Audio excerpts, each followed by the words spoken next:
So, to get a definition down here right away about intellectual property and what we're talking about are patents, trademarks, copyrights, trade secrets, trade dress. Primarily today, we're going to look at patents, and we'll do some trademark review as well. But despite the title of this talk, intellectual property does not protect your idea. It does not protect your name. It does not protect the invention. What intellectual property does is, through what's known as the strategic offensive principle of war, it's an offensive weapon.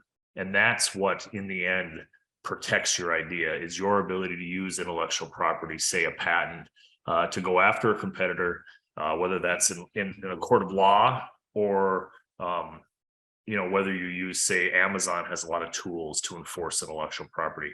And those online tools are pretty prevalent across a lot of platforms, Shopify, Amazon, making online enforcement a pretty valuable tool and an inexpensive tool, especially when you compare it to, say, suing somebody in court. But that gets into enforcement, and we'll look at that later, or I'll answer any questions about that afterwards. So really what we're looking at here is the best defense is a good offense. As a startup, you're primarily going to be concerned about the core concept of what you're doing, whether that's an invention, it could be a process, any number of things. How do you cover that concept in general? And then you're also going to be looking at a lot of trademarking issues. What we're going to name it, one of my trademarks is Full Revolt. We're going to name it Full Revolt, and we want to trademark that, register it, and there's advantages that go along with that. And so those are the two primary pieces of intellectual property that you're going to want to look at as a startup, and costs that are associated with each one. Okay, let's click the slide over there, Doc.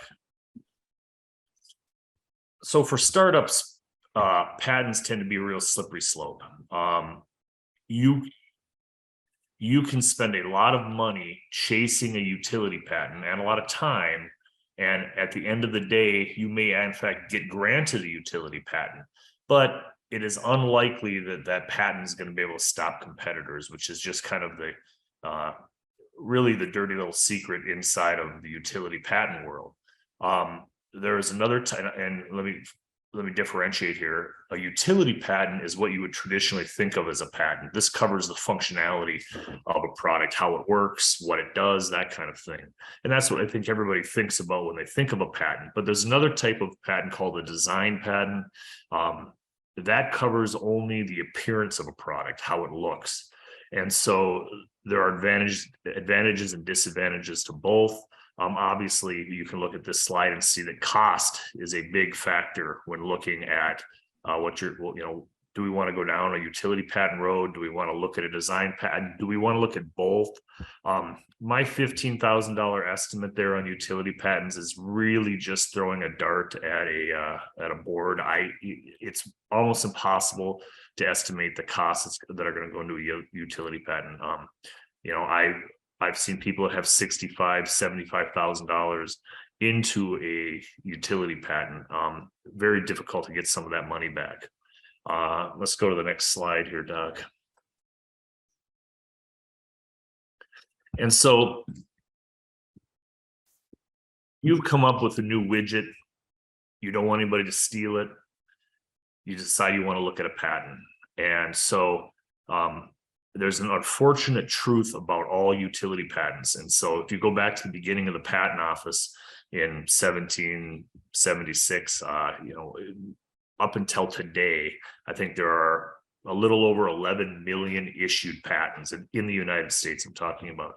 And of those 11 million patents, they estimate that only about 3%, ever made any money. 97% of all utility patents ever issued don't make any money.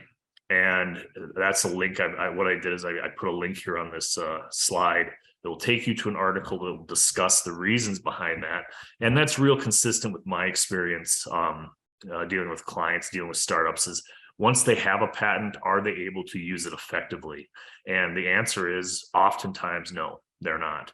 And that really detracts away from the obviously large investment they put into obtaining that patent. And so the there's a lot of reasons for the negativity here when it comes to utility patents. And that is, if you're talking about everyday objects, and by everyday objects, I mean things that we encounter in our everyday lives. Typically, there's so much information out there already in what we call prior art.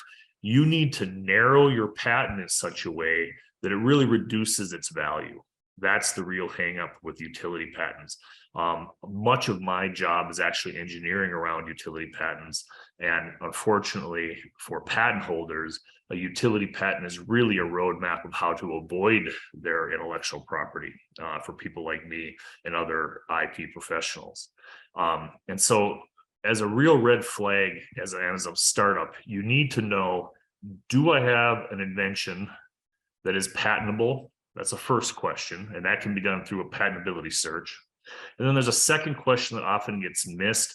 And I think the reason that it often gets missed with patent professionals is that it probably doesn't put money in their pocket.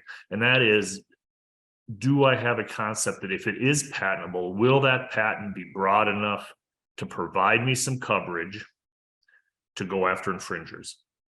And that question really needs to be answered before they jump into, the more significant investment of going down a patent application road.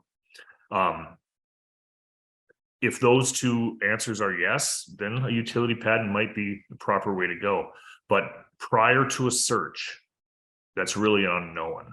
And so what we would do to start the whole process off, you have an idea, you need to know the answer to those two questions. Is it patentable? What's the value of that patent going to be? And by value, I mean, how broadly can we write it? And so to get those answers, the first thing you want to do is you want to have a professional perform a patentability opinion and a patent value opinion. Now, they may, that professional like myself may also do the search, or they may hire out the search. But the search is just the raw data. The opinion would then be the interpretation of that data. And so like for me, I do my own searching and then I write my own opinions based on that. Other people have searchers who do the search, compile the information, then give you an opinion. But you really need to know that information first. And you're going to see costs in getting an opinion to answer those questions varying widely. If you go into a brick and mortar law office to get that opinion, I would think you should expect to spend somewhere between $2,500 and $3,500 to get that opinion. I think that freelancing like I do, I think that you'll likely spend between $1,000 and $1,500 to get that kind of an opinion. But that's what you really need to know first. And even though it costs some money, it can really save you some money in the long run if you know the answer to those questions. And so then that also brings up, let's say that you do that search and the opinion comes back kind of negative for you. Does that mean you have no options? Not necessarily. You still have the design patent. And what I like about design patents are they're more likely to be granted. There's more we can do with them. And we're going to look at those here in a second. Couple questions I've got on the slide there. A patent doesn't do anything on its own, as we've discussed. It's not a protection agent. It does nothing. It's a piece of paper. A patent only does something if you take it and go after an infringer with it. Patent pending, patented, those are often important marketing terms for people. And so often people want a patent or patent pending, not necessarily for the patent itself, but for what it looks like to competitors and what it looks like to customers. And that's a legitimate reason. Go after infringers, obviously. Especially when it comes to utility patents, you may have an invention that has 14 widgets on it, but there might be one real critical small piece to the whole puzzle that is critical to the invention. And if you can get a utility patent on that critical part, that utility patent really then can have some value.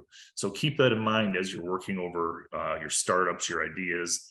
Do we have something here that's truly unique and something that we can broadly cover that would exclude competitors from our marketplace? Doc, let's hit the switch. There we go. Okay, and so back to the design patent. The design patent isn't going to cost an arm and a leg. So you're not going to end up with $15,000, $25,000, $35,000 in it. You're going to spend about $3,000. You're going to get a lot of advantages that go with a regular patent, and that is you can put patent pending on your marketing materials. You can eventually put patented on your marketing materials. You can pursue copycats. Now, what we're seeing largely today, especially on Amazon, is if you have a product selling on Amazon really well, I don't know what they would essentially be listing trolls. What you have is a lot of people out there looking to see what's selling, and then they are just verbatim copying it. They're not putting any effort into changing the product at all. And so if you have a design patent, you can use that to go after those people on Amazon with no lawsuit whatsoever. And that's a pretty powerful tool to have with the straight copycats. People that do their homework a little bit more, they may change the look of the product a little bit, and that would avoid the patent. But what we're seeing typically from the trolls are just verbatim copies, exactly the same thing that's already being sold. And that's where design patent can kind of inexpensively come in and do you some good and remove potential infringers right on Amazon or right on Shopify. As I had said, a design patent is more likely to be granted than, say, a utility patent. And some design patents, searching to see if something is design patentable is a thing. Typically, the cost there is, a good chunk of the $3,000 to get the patent in the first place. So if it looks like something that's going to work for us, we likely don't even search it. We just file it and let the USPTO deal with it. Did I mention the costs? Yes, the costs obviously are a lot better here. What I have here pictured on the slide is a Yeti cooler design patent. And so design patents are interesting because, and there's a link there to that actual patent. This patent is mostly drawn out in dashed lines, but if you look at the strap in the back is in solid lines. And that means that Yeti Coolers is only claiming that strap, nothing to do with the rest of that cooler. And I bring Yeti up here because Yeti does a real nice job with their design patent work. Again, the design patents are inexpensive. They've narrowed it down to just the strap. That means that if anybody puts that strap that looks like that on, say, a different looking cooler, they still have infringement. And this is a good example of in your design patent work, how less is more. Here, they're just covering the strap, not the whole cooler. And then they have other patents surrounding this cooler that cover, say, the handle or the zipper, but they keep them all separate. And it's a good strategy, and a good strategy for startups to look at too, just because of the coverage I was talking about earlier. And again, I want to get into some more patent enforcement, but I want to go a quick look at trademarks here before we do that, because I think trademarks are the other big piece of the puzzle for startups. Doc, let's hit okay. So to start out with, what is a trademark? So a trademark is your brand, obviously. And so it needs to act like a brand name. Good examples are Kodak, Nike. We've heard all these. They represent a brand. People know them all over the world, and that's ultimately the goal with a trademark, is you want that brand to represent you. Like, people know it, people see it, people recognize it. The biggest mistake people make in their trademarking and their naming is not getting a trademark search completed right away. What they'll do is, obviously, they'll get excited, they get a name set up, they go forward with some marketing, and then eventually they get to a trademark search and find out they can't in fact use that name. They've already put quite a bit of money into marketing. And so, as a money-saving tip for startups, you want to get a trademark search completed by a professional as early as possible.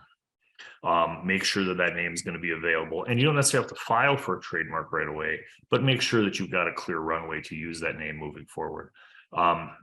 And so then that gets you down to, okay, what are we going to call this widget? Everybody wants to describe their product or services within the name itself. And this works to some extent, doesn't work in other areas, but as a general rule, you do not want to describe your product or service within the name. It does happen all the time, but it does not make for a strong trademark. It may not be trademarkable at all. And it can run into trouble later if that descriptive term becomes more prominently used amongst the public. You can actually lose the trademark as well. Xerox is a good example of that. Xerox loses the right to use the term Xerox when it talks about copying because they basically lost control of their trademark. So this describing thing, I think the reason that entrepreneurs and startups have a hard time with this descriptive one, and a lot of it is SEO problems. They want a name that's going to be SEO impactful. And what I try to caution people is I totally sympathize and understand, but you want to keep in mind that what I'm talking about here today is trademarking, not marketing.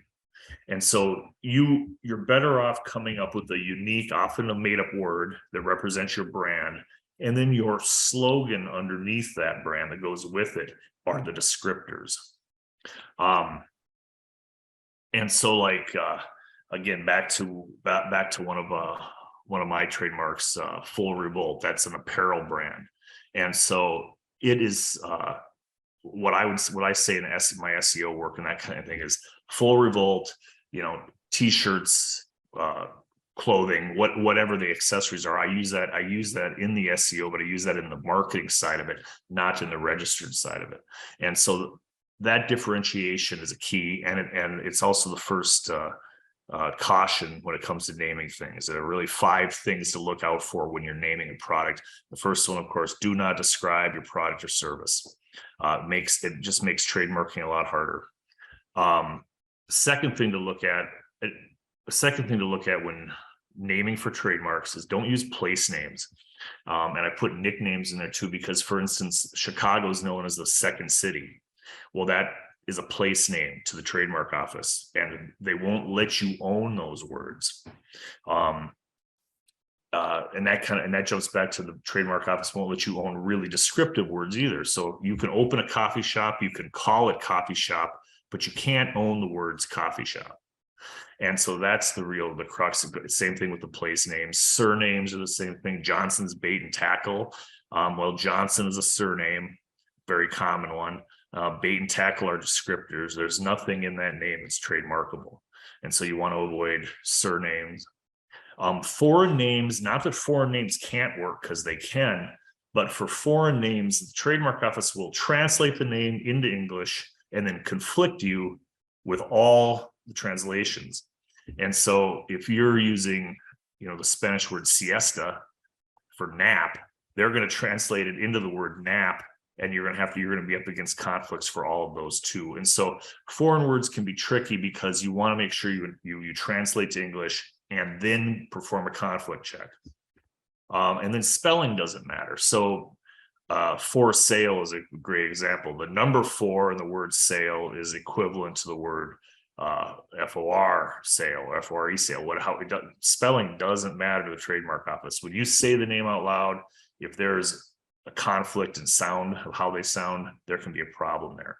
And so fancy spelling, foreign words, surnames, place names, all things to avoid here. And why would you want it? Why would you want a registered trademark? Is really gets back to our enforcement thing we want to talk about, and that's the R with a circle here. When you file for a registered trademark, you're trying to get the R with a circle I show there, and that's really going to give you the most teeth when you want to attack an online infringer. If you have a registered mark, you've got a good product, and somebody goes on a website, takes your name, and starts basically infringing on your name, selling a product like yours. You can usually take your registered trademark that you got from the USPTO, go to the web provider and remove them. And that's, again, a strong, inexpensive tool that startups can use without the need to start a full-blown federal lawsuit, which was the case, 20 years ago before the rise of the internet, essentially, which really made trademarks unenforceable for a lot of people, a lot of businesses, because they can't spend $100,000 chasing a federal lawsuit. The alternative to that is, with the rise of the internet, If we go from the whole history of the trademark office up to, I think, to the year 2000, there were 2,500,000 trademarks. Since the year 2000, the last 22 years, there have been 4.5 million more.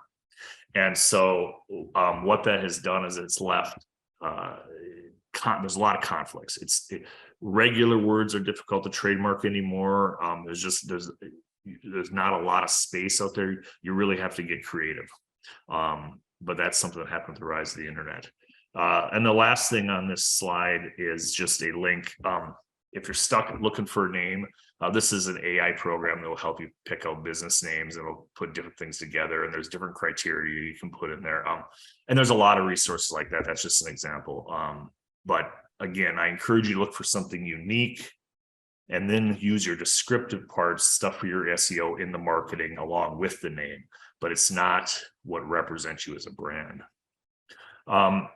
And that ends the slides, I guess. And so jumping now back to enforcement. So whether it's a trademark that you've obtained, a registered trademark, or whether it's a patent that is issued for you, how do you enforce that? What good does it do to you? And the primary here is you can stop infringers. And so it used to be you'd go to court, you'd sue them, the judge would order them to stop, or the judge would order them to pay.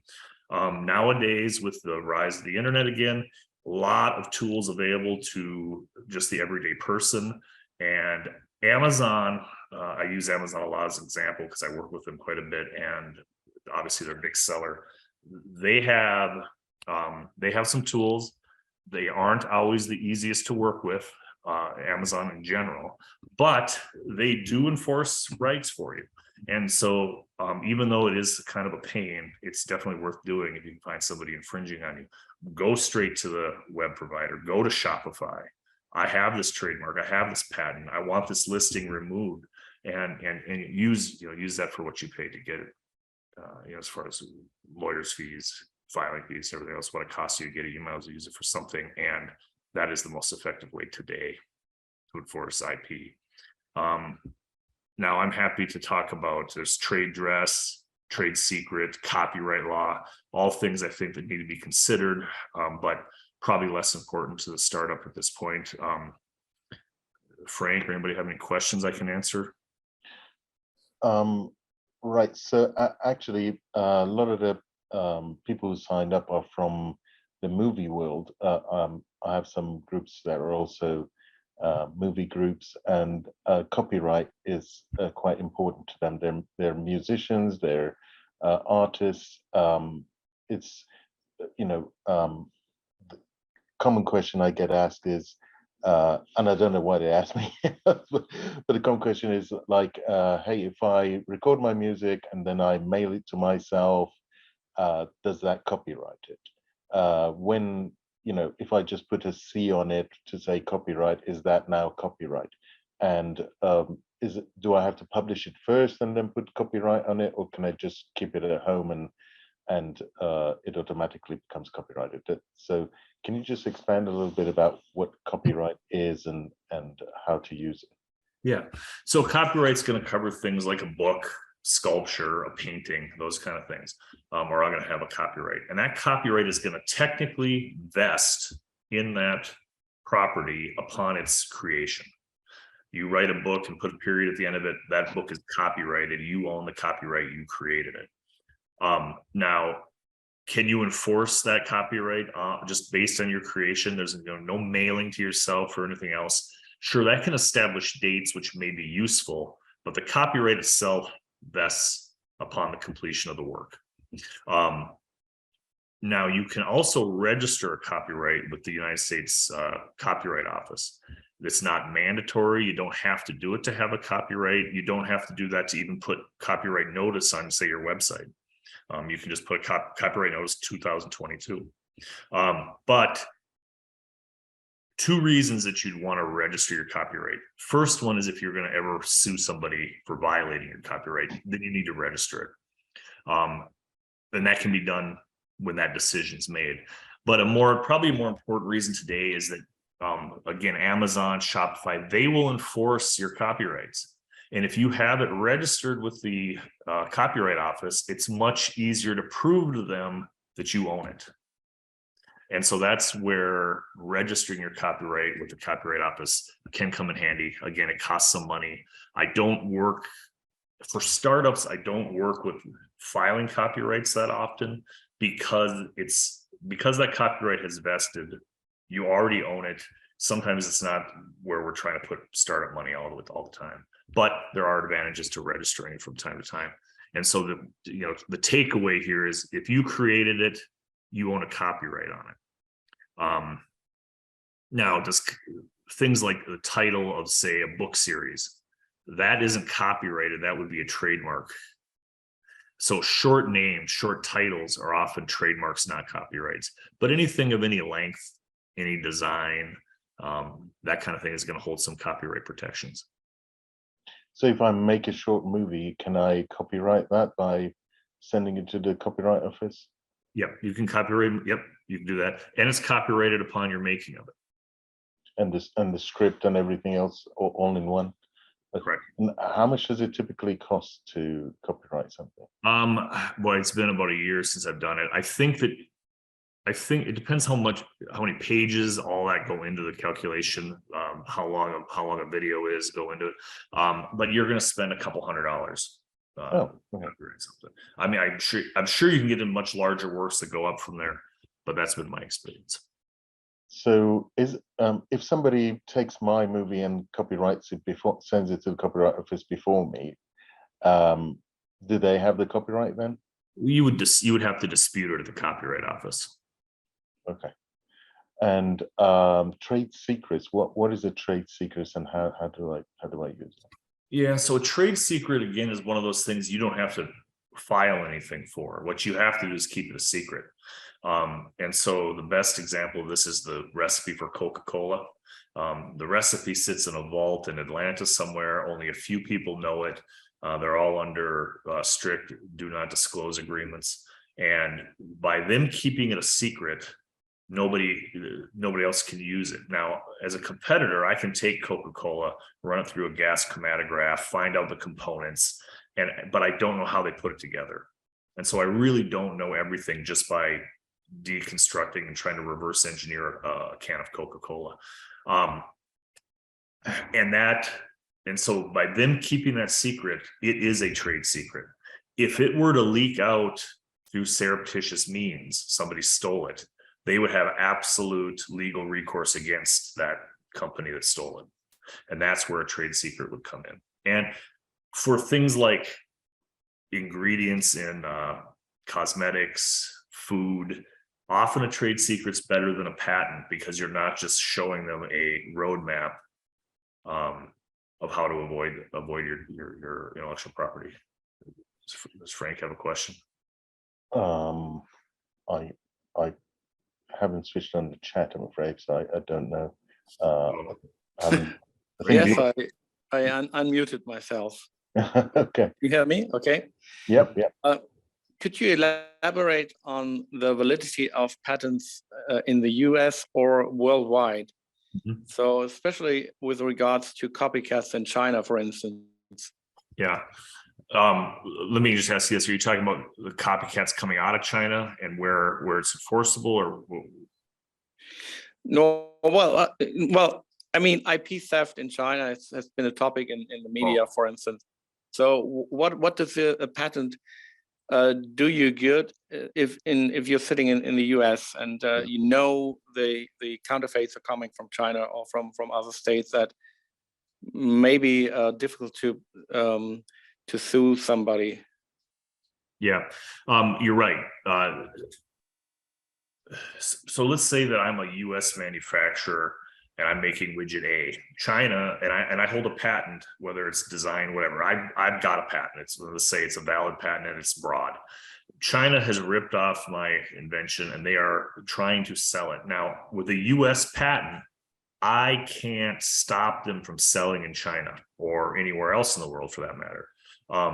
But what I could do is, since I hold the US patent, is I can pretty much, I can eliminate them from the United States entirely. And I might have some overreach when I try to enforce that patent through something like Amazon.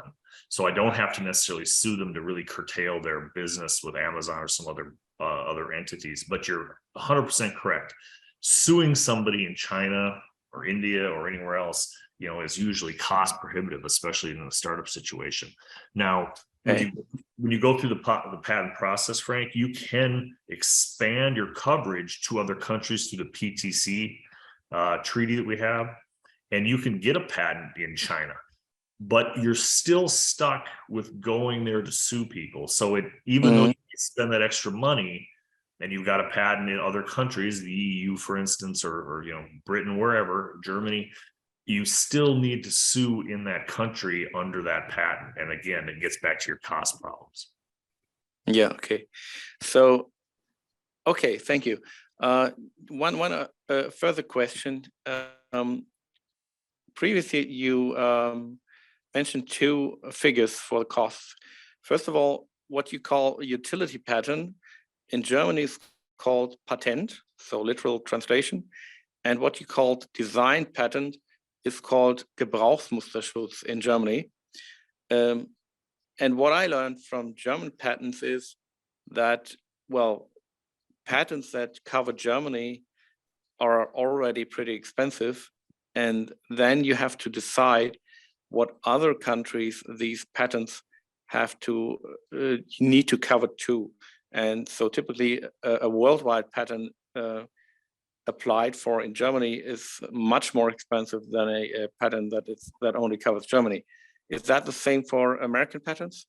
Yep. Yeah. Germany operates under the same treaty we do, the PTC. Oh, I see. PTC program. And you're right, going abroad is costly no matter what you do. Okay. And so there isn't a worldwide patent. You can say we're filing this patent with the idea that we could enter any market in the world, but eventually you're going to have to designate, okay, we're designating China, we're designating England, we have to pick the countries and designate them. And there's obviously fees because, the government gets you on fees everywhere. Okay.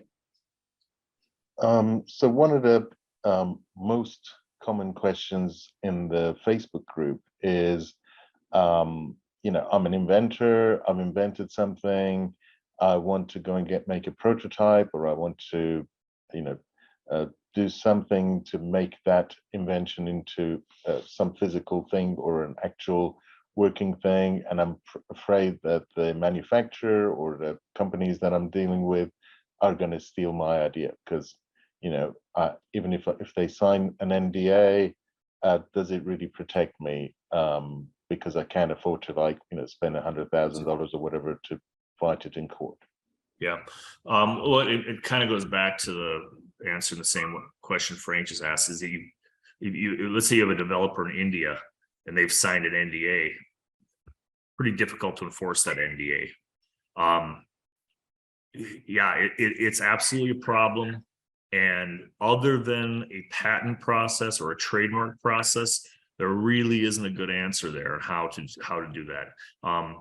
You had mentioned earlier some of these companies like Invent Right and different things. I don't have a specific comment to make on any of those companies.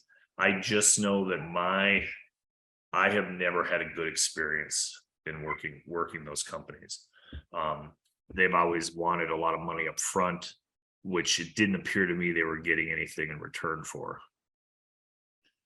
Yeah, I mean, the Invent Right is famous among our group. They get very good reviews. Stephen Keyes, he wrote a book, and that's very popular.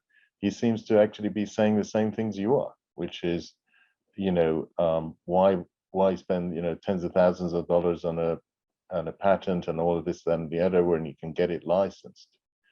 And his famous he has a famous story to tell about his run-in with I think it was Logo, not Logo, Lego, where they basically went to court. I mean, to be honest, I can't quite remember what the story is.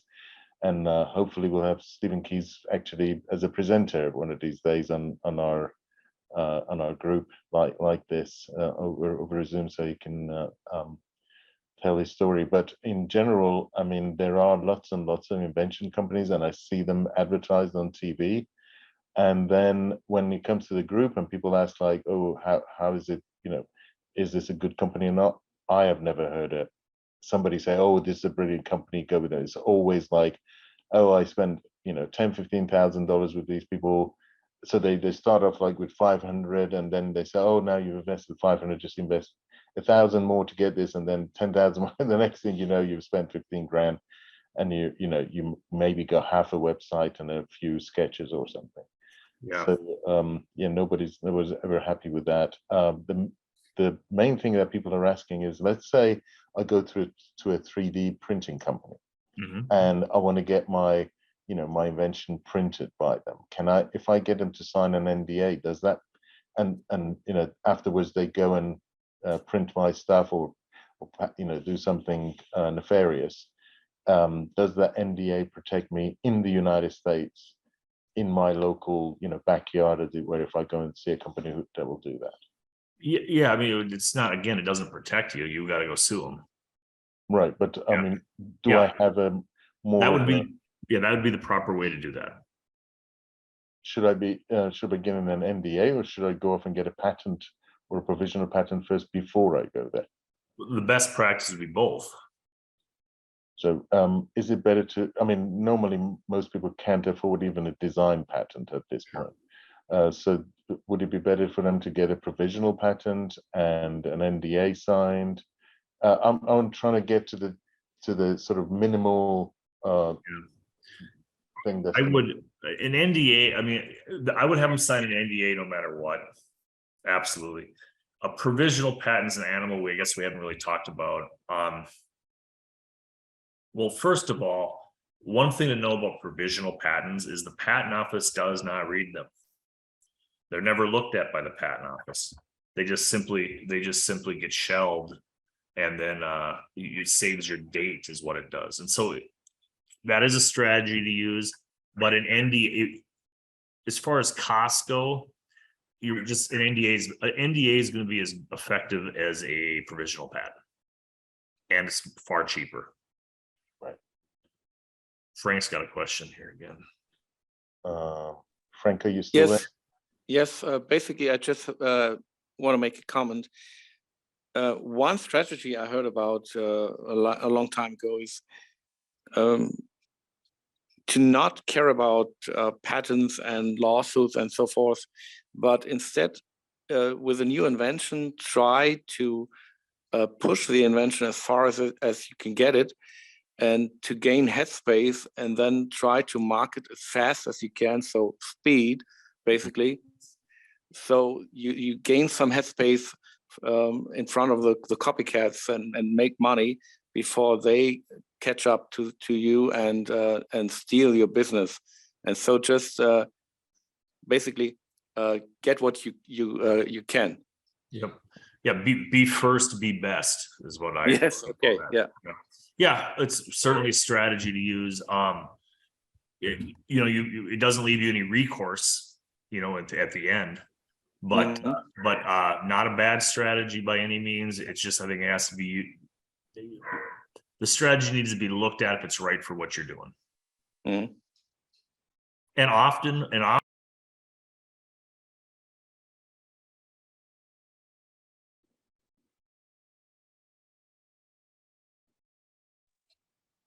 I think Ata just accidentally muted you. I don't think so.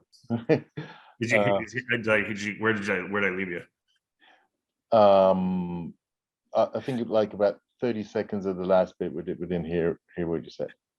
Well, I was just saying that often after a patentability search, I come back and we look at all the angles, and that is the strategy we decide is best. Absolutely not a valid strategy. Another question a lot of people ask in the group, and it's where do I start? Do I start with, I have an idea, do I start with trying to protect the idea, or do I start with trying to find out if it's patentable, or do I create a prototype and see if it works? Which place should I start? I don't think there's one answer. I think all of those things are valid. what you have to be careful of in the patent world is once you go public, that starts a clock, and you've got a year to file. So just keep that in mind. Now, what is a public disclosure? What's that definition? I mean, realistically, you could be sharing it at a dinner with 8 friends, and that might be construed to be a public disclosure. So you need to be a little leery of it. You start approaching manufacturers, 3D printers, that kind of thing. Make sure they sign an NDA, because then the clock doesn't start. Oh, right. Okay. But Yeah, all of those approaches, prototypes, marketing angles, all of that is a starting point. And then just keep in mind with your patents, your IP, that you may have a time crunch if you decide to go public. Yeah, I mean, a lot of people think that their idea is actually valid. I mean, they don't do like a feasibility study in the first place. So they think, well, I have like a great idea, and it's bound to people want to buy it. Well, that's also not necessarily true. So the approach that I've been telling people they should consider is creating what's called a minimum viable product, which is, put up a web page and say, hey, I'm selling a device that will keep you dry during a rainstorm. Not telling them that you've invented the umbrella or how the umbrella works, but just what it's trying to do, and say like, hey, if you're interested in finding out more, join our mailing list, or add when we start shipping, add yourself to our shipping list. And then that way, at least you can go out and advertise that and market that. And if people are genuinely going to buy your device or whatever it is that you're selling, then your idea is validated. If nobody does that, then it's not. So, Well, yeah, I mean, how many thousands of dollars do you throw at doing that, is the question. I find myself in dealing with my clients always really pivoting and hugging close to the cost. I just think that in the startup world especially, there are a lot of pitfalls where that money could be better spent when it comes to IP, if it comes to marketing, if it comes to marketing studies, whatever it is, they want to make sure that they're putting the right foot forward. And so, I can see doing that, taking that approach. It's just, it comes down to cost, I suppose.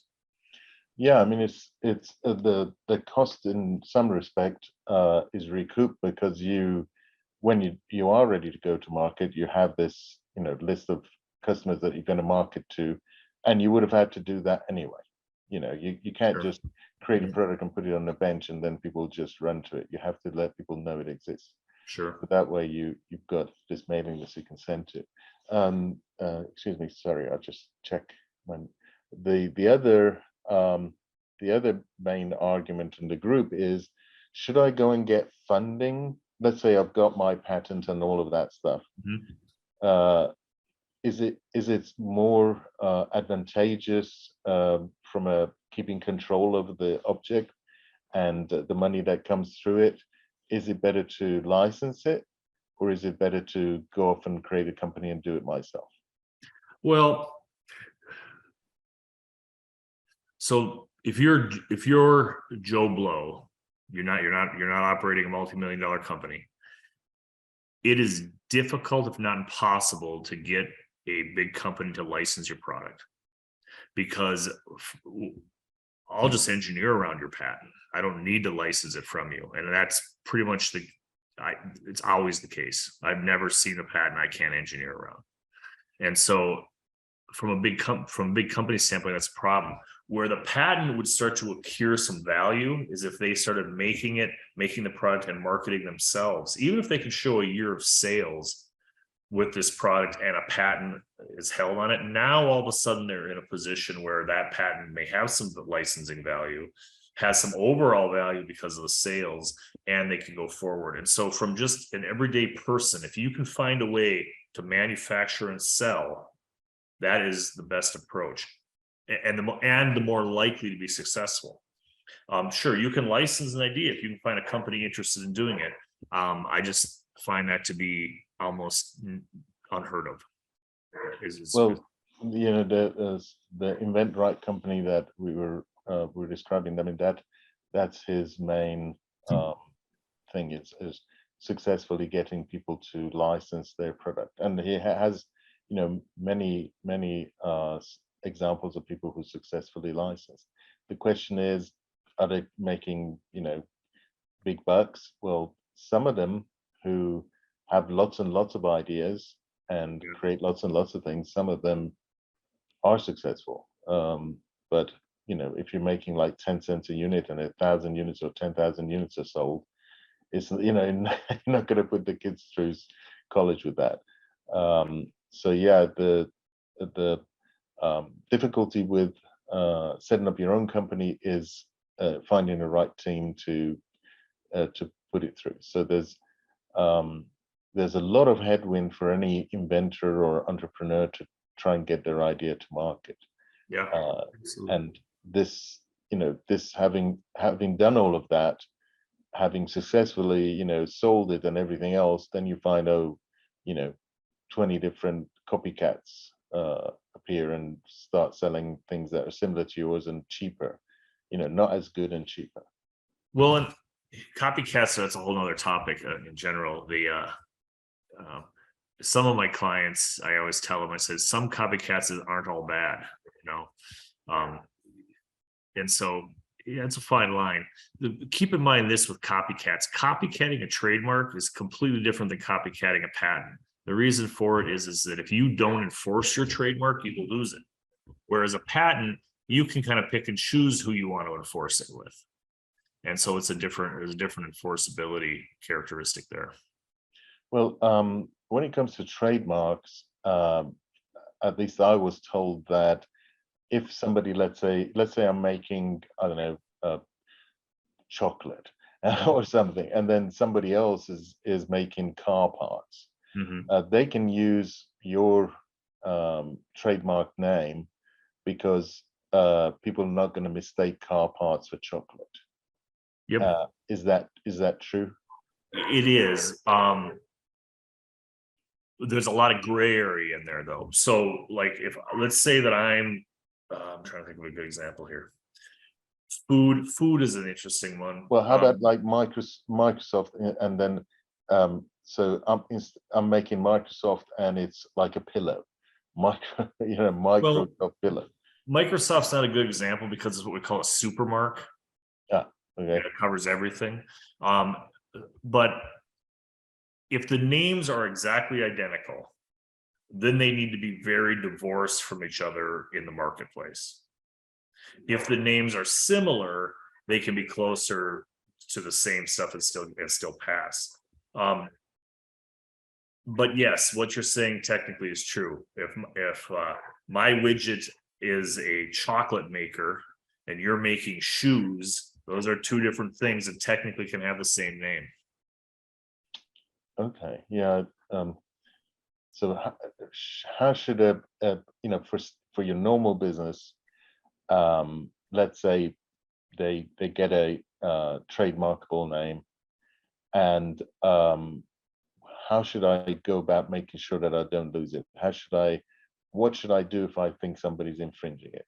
Yeah, so then you send them a cease and desist letter. That's step one. Now you can police it yourself, which is easy. Google search works well, but you can also pay companies to police your trademark and follow through. And like colleges have companies that handle all of their branding. And if you want to sell a college sweatshirt that has that logo or that name on it, you go through their branding companies and you get a license. Right. Okay. The trade secret part of it, that's a bit confusing. It was a bit confusing to me. Let me explain. I had some software that was essentially taken by somebody without my permission, and they used it, and it had lots of features that you know, you wouldn't find in other software. But I mean, the end result, what comes out is the same. especially nowadays, there's a lot of AI tools out there. There's 100 different ways of getting to the same end result.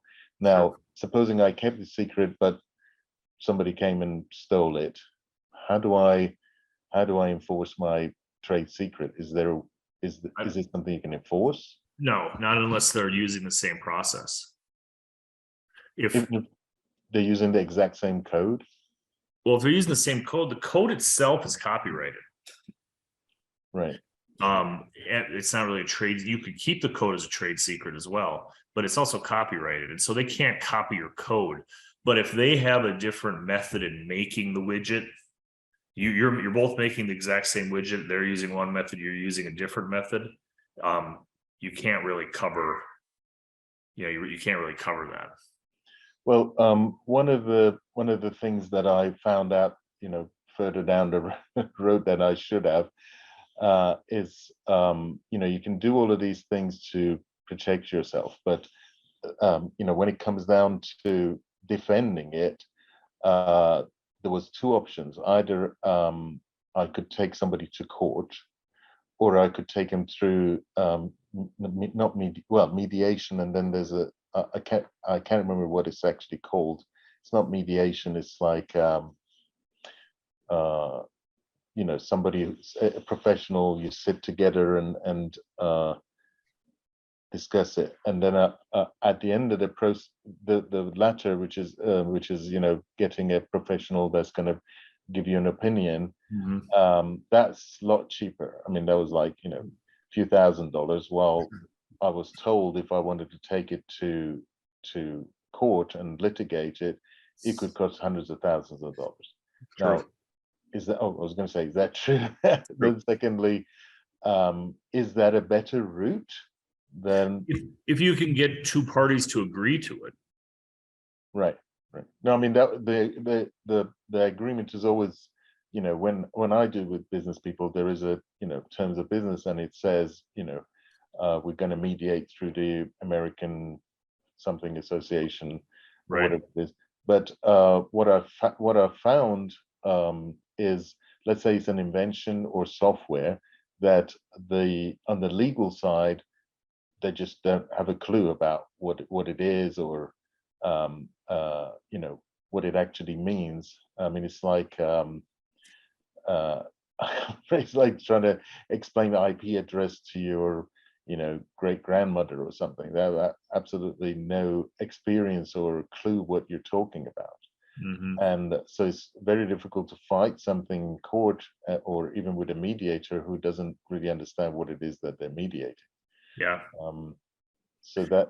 But they said, oh, if you take it to a court, if you'd have taken it to a court of law, then you'd get a professional who know exactly what you're talking about. Is that true?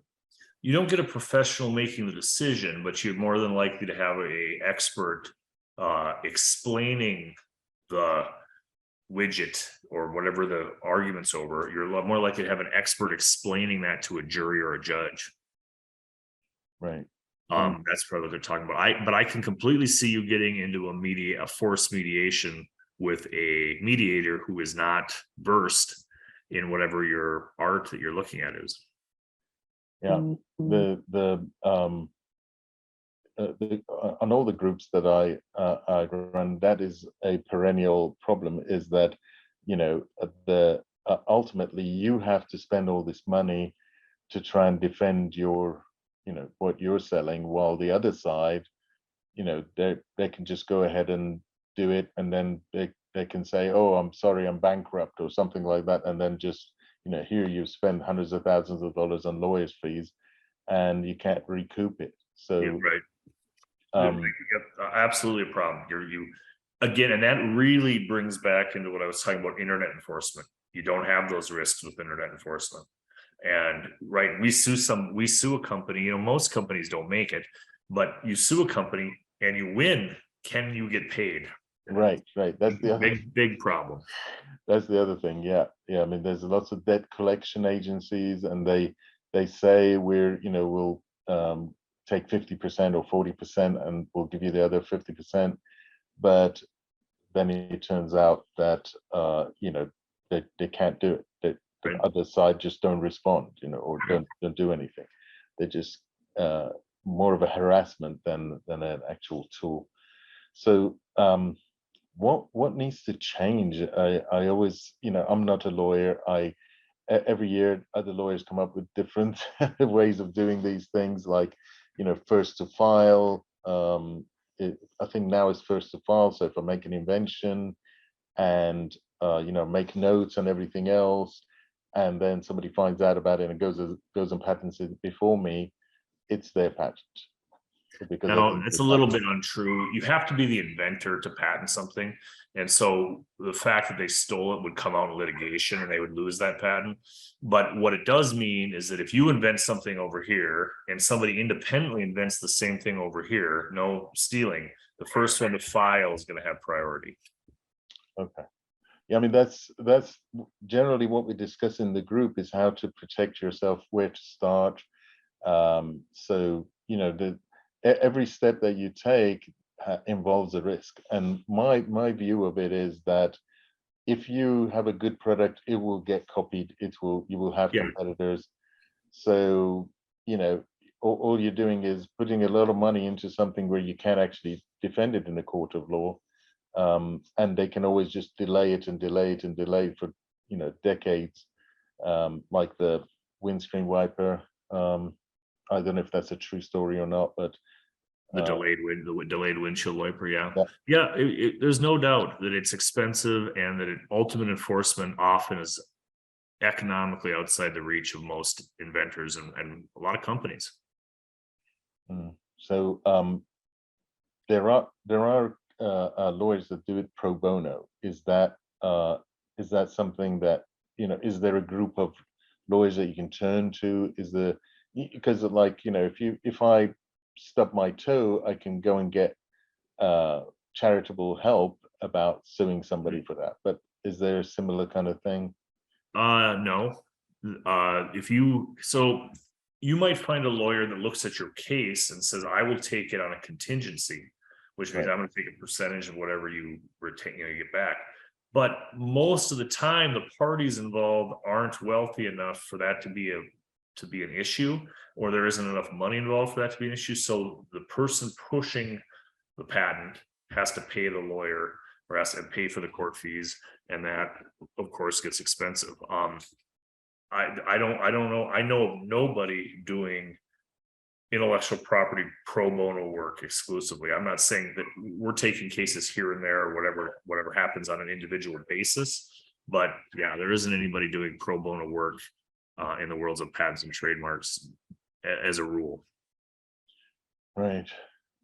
Okay. But I will say that the internet has made IP much more accessible to the everyday person. I think that people's access to intellectual property today is 10 times what it was 20 years ago. I can attest to that. I use the service that you're on, which is called UpCounsel. And, you know, before that, when I was searching around lawyers in my local area, it was a bit of a nightmare. And because, you know, you can't really look at their reviews because they've only got like 2 or 3 reviews, so it doesn't really tell you anything. And so I found that a fantastic resource. I would highly recommend that UpCounsel to anyone, to be honest. It really paid dividends for me, and I did find a lawyer who would you know, work on a contingency basis on my case, just through the strength of what I provided. But at the end of the day, what I realized was that, you know, I'm not likely to make any money out of this. The lawyers on either side are going to make the money out of you know, enforcing anything. Yeah, when there's a conflict, the lawyers make money. You're always, in almost all situations, I can't say everyone, obviously, you're better pivoting and sidestepping than you are entering into something where there's a conflict, where it's got to be resolved by a third party, whether that's a court, whether that's Amazon, whatever. The lawyers are making money. Right. So do you have, in closing, I should say, any advice for people who are wanting to protect their intellectual property. They've invented something, they want to, and they're convinced that it's going to be successful, and they want to protect themselves somehow. Yeah, if you're looking at intellectual property, search.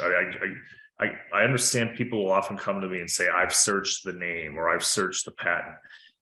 It's different than just a matching game. And so it's important to have a professional give you an opinion. Do I have a viable name? Do I have a viable invention? Then it opens up, okay, now it might be worth spending some more money going down a different road. I think that all other questions you answer prior to the search, you're guessing. And Right. not that guessing is always wrong, but you don't know the answer to the right step, the right foot forward, essentially. Yeah. Again, I mean, my personal opinion has always been that you approach a professional on if you're convinced about something. I mean, people are thinking, oh, everything should be free for some reason. A lot of inventors think, oh, it should be free. I should be able to do these searches myself for free and so on, which you can, but you're not an expert. So, if you're really convinced about your product, you can spend some money on it and see it to fruition. It's just, how do you not waste your money? That's the thing. Yeah. And so, and the search, and again, that's how you not waste your money, is you do the search. A good example, I guess, in closing on trademarks is a little bit what you're talking about, searching it yourself. You get a name, you like the name, you search it in the trademark database, it doesn't come up. You're like, oh, I'm clear. But there's often a reason it doesn't come up, like the fact that it might not be trademarkable at all. And so you need to get an expert involved to make sure that, the reason you think it's clear is a valid one. Okay, so I think that's covered all the questions, and I will create an edited version of this and pass it by you, obviously, and then we'll publish on social media. So are you okay with that, Frank, seeing the fact that you're going to appear on it? Yes, okay. All right. Well, it was lovely speaking to both of you, and hopefully we'll have another more intensive session on maybe a particular thing like copyrights or something like that as the year progresses. If you get any questions, let me know. Absolutely. Yep. And I'll publish this everywhere where we have a presence. All right. Appreciate it. Thank you so much. Thank Both of you. Bye. Bye for now.